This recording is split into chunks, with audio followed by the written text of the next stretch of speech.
David Wilson says the so-called DOGE factor offers opportunities and risks for investors. Let's talk about it further with David Nelson. He's our guest, as you can see.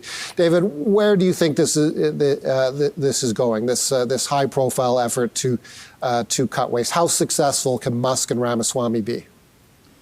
Well, Elon Musk has mentioned $2 trillion. That's a pretty big task and likely not to happen, but they can certainly make a dent in it.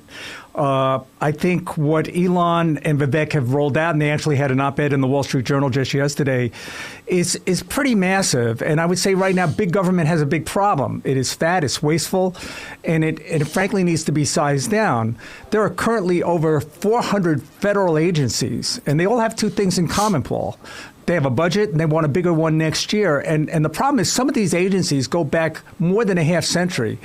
And the mandate that they were even founded on doesn't even exist anymore. They don't really have a mission.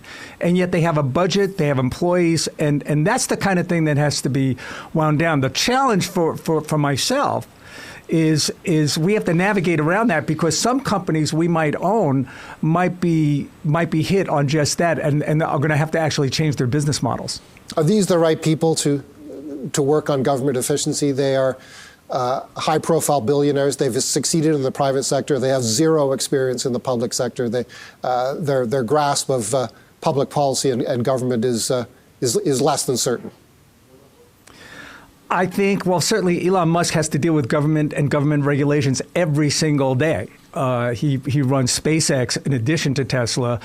And I think, frankly, a guy who catches rocket ships the size of skyscrapers with something that looks like chopsticks, he probably has a skill set or two that we don't know about. I think they can do a very good job. Certainly what they've rolled out, I would embrace at this point. They're going after right now cost-plus contracts.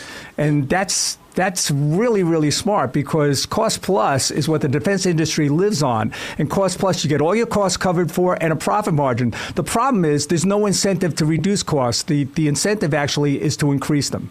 And that has implications for the defense sector, I believe is your view, correct? Defense stocks in particular? I saw a number of stocks in the defense sector, almost a whole basket of them went down hard as soon as the announcement was made. These cost-plus contracts were put together for the time of war. When you're in a war, maybe it's something that you need to roll out things quickly. But at this point, when you're spending, $1 billion on a bomber, you got to find a way to cut the size of that down. So are you downsizing your clients' exposure to stocks like that? I did. As soon as I saw the announcement, I made some, sales, or at least reduced some positions in that sector. I'm letting the dust settle out, and we'll have to go down into see who is the most exposed here.